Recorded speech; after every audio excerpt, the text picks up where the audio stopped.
Mexican-based human smuggling rings have been busted in multiple states across the country.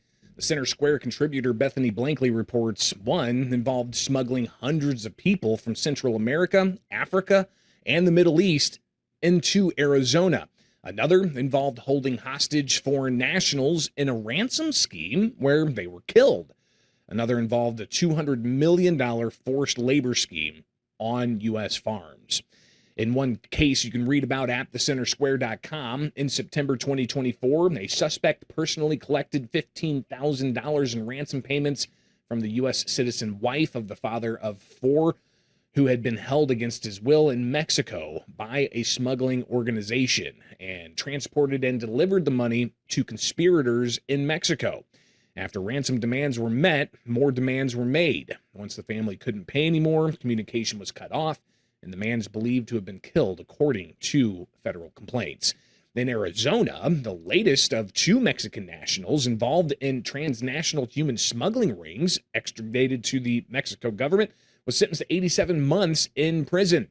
The scheme involved smuggling foreign nationals from Central Asia, Africa, and the Middle East into the U.S.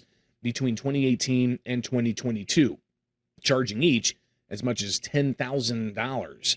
In Georgia, 3 people were sentenced to between 10 and 51 months in prison for their roles in a human smuggling and labor trafficking operation that involved illegally transporting foreign nationals to work on South Georgian farms as agricultural workers. Now, that scheme dates back to 2015 and involved conspirators engaging in mail fraud, international forced labor trafficking, and money laundering, among other crimes, and fraudulently using the H-2A work visa program to transport foreign nationals from Mexico, Guatemala, and Honduras into the U.S. under the guise of agricultural work, according to the charges. In another case in Florida, North Carolina, Virginia, 3 Mexican nationals, they were charged on 35 counts of trafficking Mexican farm workers into forced labor conditions and detaining them after their visas expired for financial gain. In another case, 6 people in Washington state were indicted on 61 charges of operating a similar scheme, also abusing the H-2A visa program. Now, you can read that entire story with even more examples at thecentersquare.com.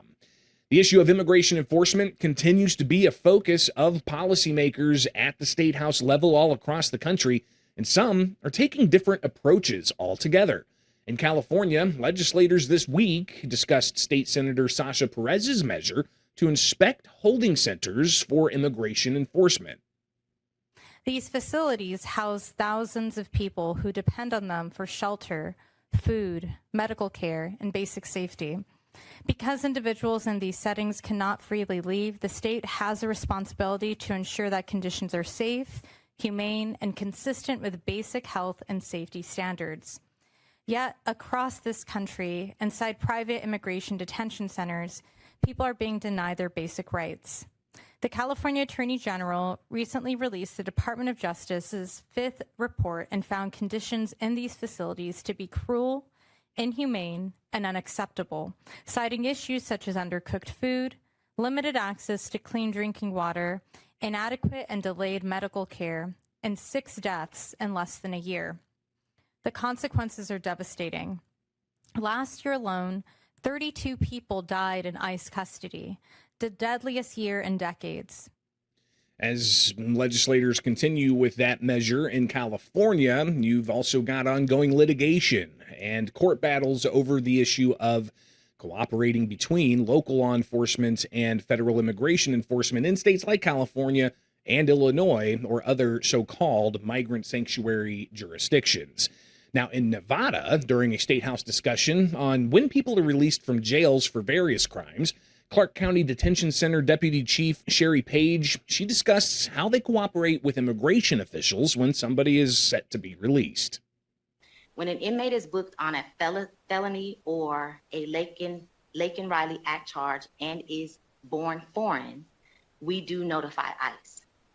ICE may choose to notify us, and if they do and they are interested, the person, they will send us a either an I-200 or I-205 form, which the I-205 form is that a guarantee that detainer that they are going to pick up the individual, and the I-200 form is notification that they will possibly be picking up the individual.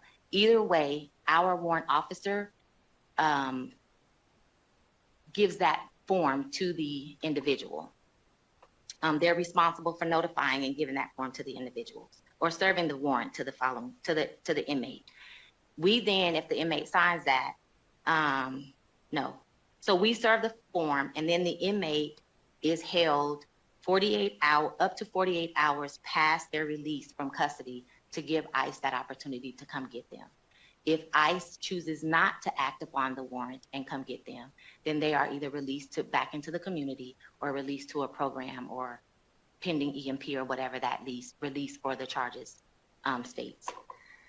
So again, showing how Arizona officials locally are working with immigration officials nationally, going after immigration violations, and how those who are being held in jails are handled in Arizona. Such efforts are being prohibited by state laws like in Illinois and elsewhere. But in Arizona, legislators, they recently approved a measure providing more enforcement over commercial driver's licenses. Arizona State Senator Catherine Miranda, she criticized the move, saying it's redundant. Yes, the only difference in this bill from the last time I heard it in committee is now law enforcement groups are against it. Arizona Police Associations and Arizona Sheriff's Association is against this bill. I just want to remind everyone that Arizona and federal law already prohibit an undocumented person from receiving a CDL. SB 1511 implements redundant law that the state already follows. Again, these requirements outlined in the bill are already prescribed by federal rules, making this bill duplicative and unnecessary. I also want to share my concern that this bill would subject commercial vehicle drivers to unnecessary stops by law enforcement to comply with this proposal. How would law enforcement know when to pull someone over to check their legal status? I've said it before and I'll say it again.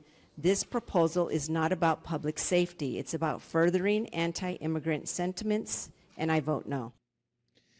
Expect more debates on those issues all across the country, and we'll highlight those here with the states.